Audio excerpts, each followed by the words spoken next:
नमस्कार दोस्तों, स्वागत आप सभी का एक बार फिर से। देखिए दोस्तों, जो अपना मध्यकाल भारत का इतिहास है उसके मैंने 5 वीडियो बनाकर अपलोड कर दिए हैं।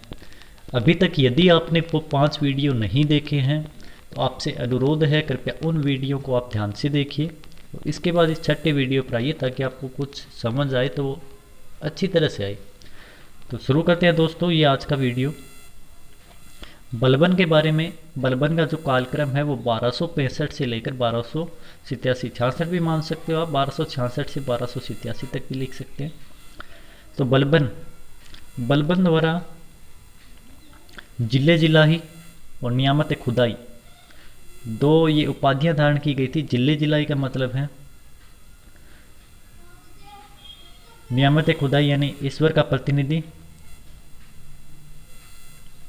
बरनी के अनुसार बलबन से पहले जो शासक हुए उन्हें हमेशा भय तथा आतंक बना रहता था, लेकिन बलबन के काल में ये भय और आतंक खत्म हो गया। किसके अनुसार? बरनी के अनुसार। ये कोटेशन अभी पूछी गई है, एग्जाम हुआ था एक सेट का किसी स्टेट के अंदर, मैंने अभी देखा है। रक्त और लोहे की नीति का प्रतिपादन किसने किया था दिल्ली सल्तनत के अंदर? तो बलबन ने, हजारों बार पूछा जा चुका है। बरनी के अनुसार 4 स्थान पर हिंदू विद्रोह हुए थे बलबन के काल में: मेवात, अवध, दोआब और कटेहर। मेवात, अवध, दोआब और कटेहर, इन 4 स्थानों पर, यहाँ मेवात के अंदर हुआ था, दोआब में हुआ था, अवध में हुआ था और कटेहर में हुआ था। 4 स्थानों पर हिंदू विद्रोह। तो ये 4 स्थानों के नाम पूछे जा सकते हैं आपसे। बलबन ने राज्यत्व सिद्धांत के 2 प्रमुख विशेषता बताई। एक तो सुल्तान का जो पद है वो ईश्वर के द्वारा प्रदत्त है, एक बलबन को सुल्तान को निरंकुश होना चाहिए। ये 2 जो विशेषताएं हैं ये बलबन द्वारा विशेषता बताई गई थी। इसी द्वारा नियमत खुदाई और जिले जिलाई की उपाधियां भी धारण की गई थी। बलबन ने तुर्क के चहलगानी को समाप्त किया। जो तुर्क के चहलगानी पद का जो स्थापना करता है, तुर्क के चहलगानी का जो सर्जन करता है, वो किसने किया था? इल्तुतमिश के काल में हुआ था। और ये किसके काल में आकर खत्म हो गया? बलबन के काल में। मंगोल आक्रमण से सुरक्षा हेतु दीवान ए अर्ज, ये बहुत ही ज़्यादा महत्वपूर्ण है कि दीवान ए अर्ज नामक सैनिक विभाग, सबसे पहले तो दीवान ए अर्ज कौन सा विभाग था? ये सैनिक विभाग था। दीवान ए अर्ज की स्थापना किसने की? दीवान ए अर्ज की स्थापना बलबन ने की। किसके लिए की? मंगोल आक्रमणों की सुरक्षा के लिए की। इसका गठन किया जिसका प्रमुख आरिज मुमालिक था, यानी कि दीवान ए अर्ज है इसका जो प्रमुख था आरिज मुमालिक कहलाता था। इमाद मुल्क सर्वप्रथम आरिज मुमालिक पर बैठने वाला पहला जो था आरिज मुमालिक था। तो बलबन ने सबसे पहले ये पद किसको दिया था? इमाद ए मुल्क को दिया था। बलबन स्वयं तुर्की शासकों के आफरासियाब का वंशज बताता है। बलबन खुद को तुर्की शासकों के आफरासियाब का वंशज है बताता है। ये आप थोड़ा सा ध्यान रखना, ये काफ़ी बार पूछा भी गया है। बलबन ने ईरानी प्रथाओं को लागू किया। ईरानी त्यौहार नौरोज को प्रारंभ किया। नौरोज यानी हिजरी संवत का प्रथम जो दिन है नववर्ष के रूप में मनाया जाता है। बलबन ने सिजदा और पाबोस 2 प्रथाओं को लागू किया। ये दोनों ही ईरानी प्रथाएं हैं। सिजदा का मतलब है घुटनों के बल बैठकर और राजा को सिजदा करना, और पाबोस का मतलब है पेट के बल लेटकर राजा के पैरों को चूमना। ये पाबोस है। बलबन ने अपने दरबार में हंसी मजाक पर प्रतिबंध लगा दिया था।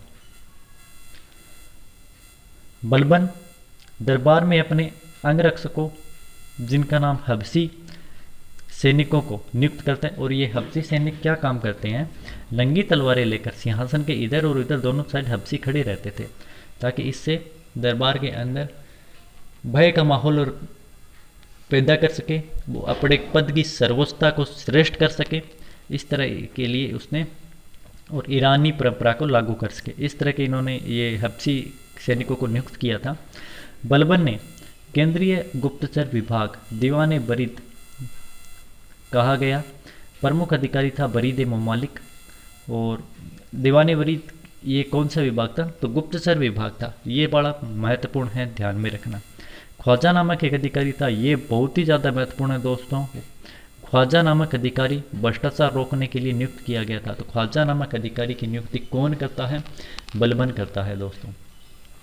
1279 के अंदर बलबन के काल में बंगाल के सूबेदार तुबरिल खां ने विद्रोह किया जिसको बलबन ने दबाया।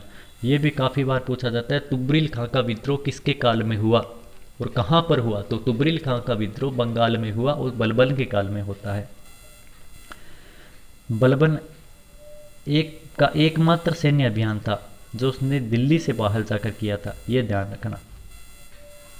अब है मंगोल नीति।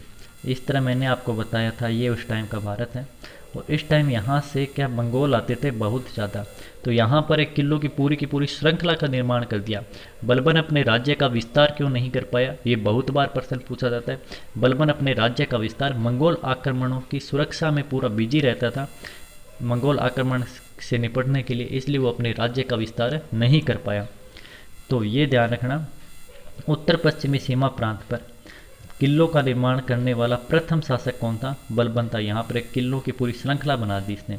दिल्ली में 30,000 तुर्क सैनिक रखे, किसके लिए, मंगोल आक्रमण की सुरक्षा के लिए। गवर्नर थे यहाँ पर जो उत्तर पश्चिमी सीमा प्रांत में, एक तो बुगरा खां है, एक मोहम्मद खां जो बलबन का पुत्र है।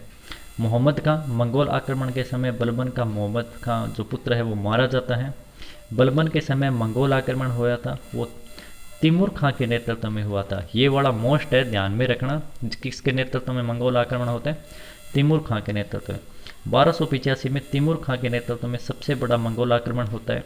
1287 में बलबन की मृत्यु हो जाती है और बर्नी ने इनकी मृत्यु पर एक बात लिखी है और ये बहुत ही महत्वपूर्ण है, बार बार पूछी जाती है कि बलबन की मृत्यु पर मलिकों ने अपने वस्त्र फाड़ लिए, सुल्तान के शव को कब्रिस्तान ले जाते समय नंगे पांव अपने सिरों पर धूल फेंकी और 40 दिन तक शोक मनाए और ज़मीन पर सोए।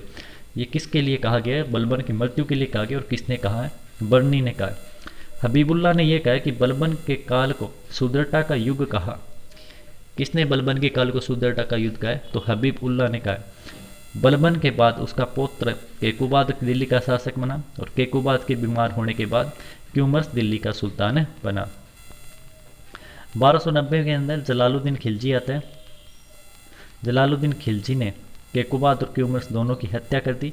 ये प्रश्न पूछा जाता है। अब केकुबाद और क्यूमर से ज़्यादा प्रश्न नहीं पूछे जाते हैं दोस्तों, थोड़ा 1-2 प्रश्न पूछा जाता है तो क्वेश्चन में अपने कर लेंगे कि किस टाइप के क्वेश्चन आते हैं। तो जब जलालुद्दीन खिलजी ने इनकी हत्या की केकुबाद और क्यूमर्स की, तो वह किस पद पर था, तो बरीद ममालिक के पद पर था। बरीद जो कि गुप्तचर विभाग वाला भी आपको बताया था, इस पर था जलालुद्दीन खिलजी। तो ये आप देख लो दोस्तों। आगे है खिलजी क्रांति, ये खिलजी आगे वाली वीडियो में हम कर लेंगे। धन्यवाद दोस्तों और बने रहिए, मिलते हैं एक नई वीडियो के साथ। धन्यवाद दोस्तों।